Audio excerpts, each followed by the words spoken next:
సభా సరస్వతికి నమస్కారం. రాబిన్ హుడ్, మైత్రి మూవీస్లో ఇంతకుముందు నేను అంటే నాకు ఎంత మనసుకు దగ్గరైన కంపెనీ శ్రీమంతుడు, వాల్తేరు వీరయ్య, రాబిన్ హుడ్. నాకు ఒక చిన్న డౌట్ వచ్చింది, అమ్మాయి నువ్వు చెప్పలేదు, నువ్వేమన్నా కెలుగుతావు ఏమనుకున్నా కెలగలా నువ్వు, నేను గెలుగుతాను ఇప్పుడు. ఏమండి, నేను వచ్చిన దగ్గర నుంచి చూస్తున్నాను, ఎక్కడ పోస్టర్ కానీ ఎక్కడ నా ముఖం కానీ ఈ ఏరియాలో ఎక్కడ కనపట్టలా. సార్ ఈ ఆన్సర్ మీరు వినాలి సార్, వినాలి, మీరే కాదు ప్రేక్షకులు కూడా వినాలి. ఎందుకంటే మిమ్మల్ని చూడాలంటే డబ్బులు ఇచ్చి టికెట్ తీసుకొని చూడాలి అని.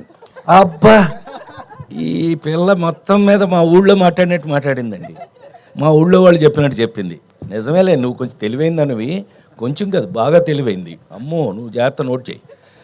ఎక్కడ ఒక్క బొమ్మ కూడా నాది కనపడలేదు, నేను ఎందుకు ఇక్కడికి వచ్చాను అని మీ అందరికీ డౌట్ రావచ్చు.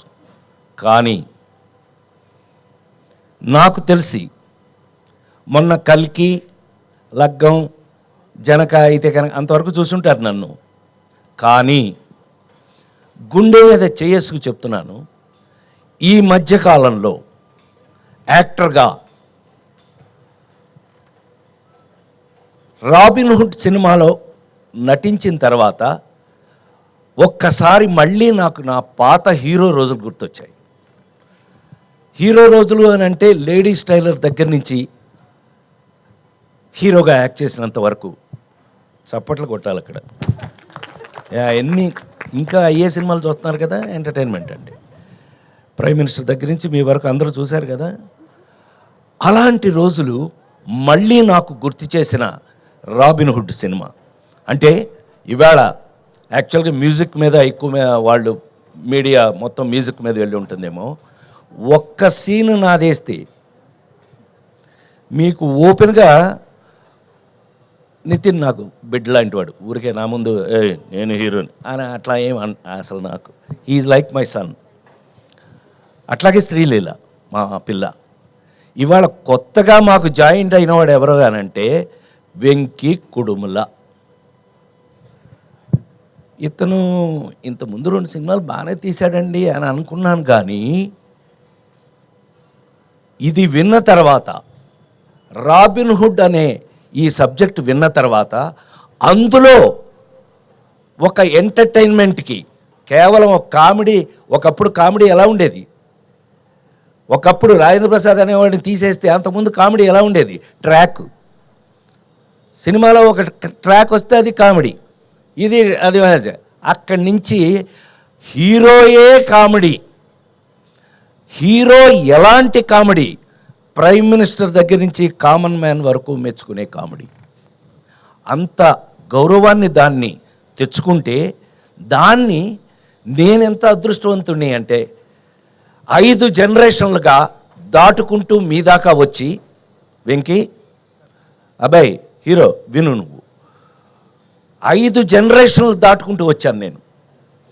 చిరంజీవి గారు, క్షమించాలి, మా పెద్ద ఆయన నందమూరి విశ్వవిఖ్యాత నట సార్వభౌమ నందమూరి తారక రామారావు గారు, నాగేశ్వరరావు గారు, అదొక జనరేషన్. 2 కృష్ణన్నయ్య, సోహన్ బాబు అన్నయ్య, అదొక జనరేషను. చిరంజీవి గారు, నేను, మేమంతా ఒక జనరేషను. మహేష్ బాబు, జూనియర్ ఎన్టీఆర్, నితిన్, ఇదొక జనరేషను. ఇప్పుడు కొత్తగా జనరేషన్ వస్తుంది. మొత్తం 5 జనరేషన్లని దాటుకుంటూ మీ ముందు నిలబడిన నేను ఇంకా కూడా ఇలా ఫ్రెష్గా ఉండడానికి కారణం రాబిన్ హుడ్లో నా క్యారెక్టర్ లాంటివి.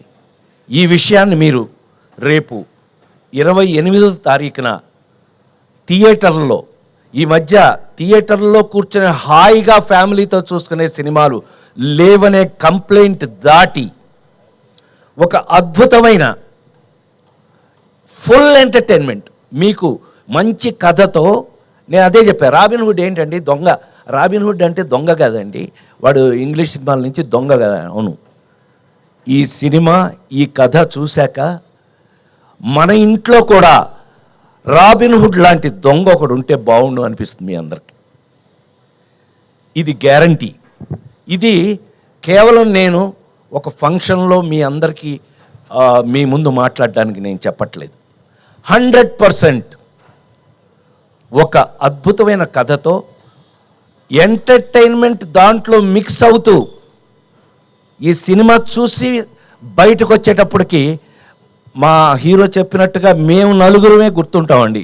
లేదంటే సత్యంగా నేను నా పేరు మార్చి వేరే పేరు పెట్టుకుంటాను. అంత కాన్ఫిడెంట్గా, అంత ఎంజాయ్ చేస్తూ, నేను ఆ రోజుల్లో హీరోగా చేసిన రోజులు గుర్తొచ్చినాయి అంటానికి కారణం అది. ఆ రోజుల్లో ఇలాగే ప్రతి సీన్ని ఎంజాయ్ చేసి, ప్రాక్టీస్ చేసి, దాన్ని పర్ఫెక్ట్ చేసి యాక్ట్ చేయటం జరిగేది. ఈ రోజుకి ఇన్ని రోజుల తర్వాత మళ్ళీ నేను ఈ సినిమాని అలా చేయటం జరిగింది అని 100% గుండె మీద చేసుకు చెప్తున్నాను.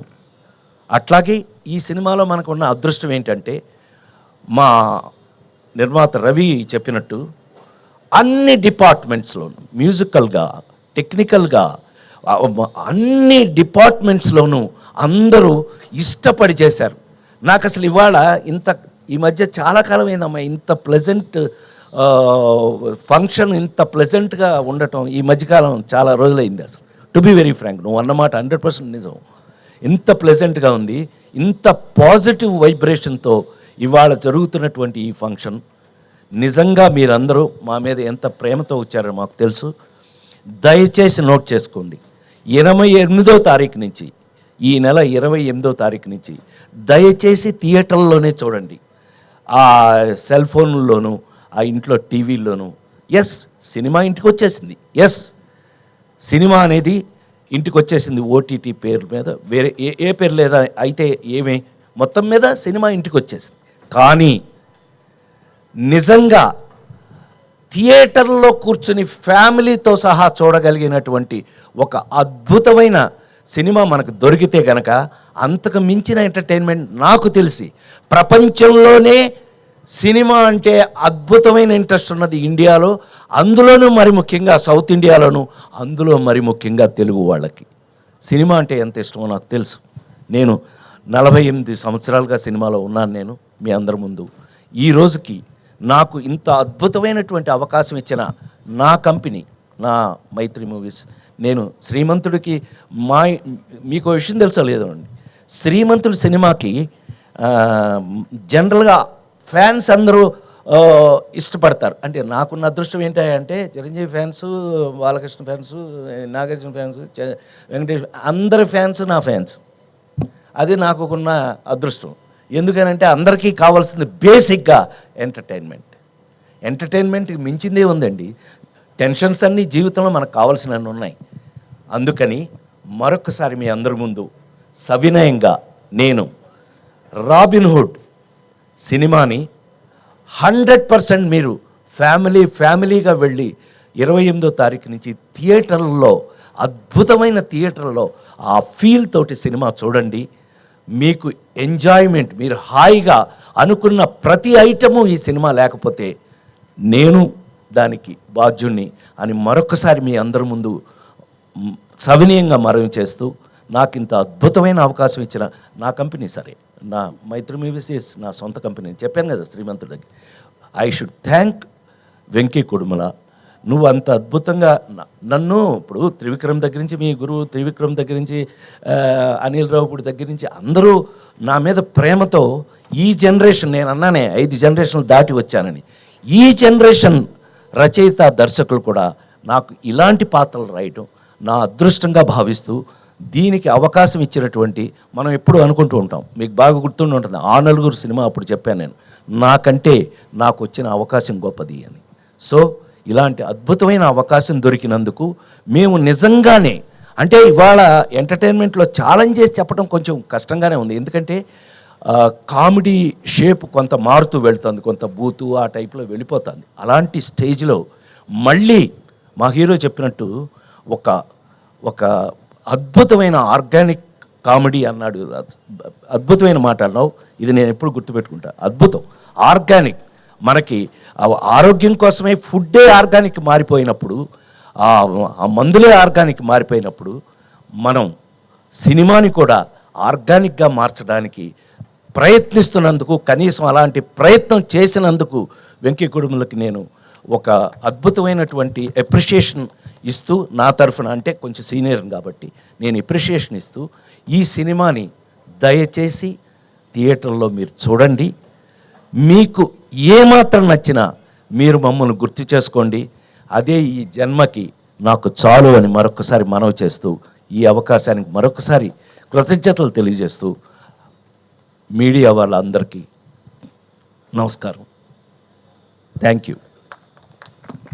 Thank you sir, thank you so much. దొంగతనం అన్నావు కదా, ఆగు, నేను మర్చిపోయాను అనుకున్నావా? నువ్వు ఎప్పటి నుంచి నాతో ఏమండి, నిజం చెప్పమంటారా అబద్ధం చెప్పమంటారా మహారాజా? నిజమే చెప్పవాయా అన్నాడండి మహారాజు. నిజమే చెప్పవాయ్ అని. మా నాన్నగారు స్కూల్ టీచర్ అండి, military school teacher. So school teacher అండి. ఎంత స్ట్రిక్ట్ అని అంటే, మీ అందరికీ చిన్న ఐడియా ఉండి ఉంటుంది. కానీ నేను ఎన్టీ రామారావు ఇంట్లో పుట్టాను. ఆ ఇంట్లో మేము అద్దెకుండేవాళ్ళం 24 సంవత్సరాలు. అక్కడే పుట్టాను నేను. సరే, అది మా నాన్న ఎంత స్ట్రిక్ట్ అని అంటే, హరికృష్ణ అల్లరి చేస్తే హరికృష్ణ కొట్టలేక మమ్మల్ని కొట్టేవాడండి ఆయన. నన్ను కొట్టారంటే నవ్వుతున్నావా నువ్వు, నీ సంగతి చూస్తానే వస్తున్నాలే బయటికి. అలాంటిది ఆయన ఎంత స్ట్రిక్ట్గా ఉంటాడండి. అలాంటిది ఏదన్నా ఎప్పుడన్నా బజార్కి వెళ్ళి ఆ శనగపప్పు ఉండలు అవి ఏమన్నా తిందామంటే డబ్బులు ఏం చేయాలి? మా నాన్నగారి జేబులోంచి 5 పైసలు కొట్టేశానండి.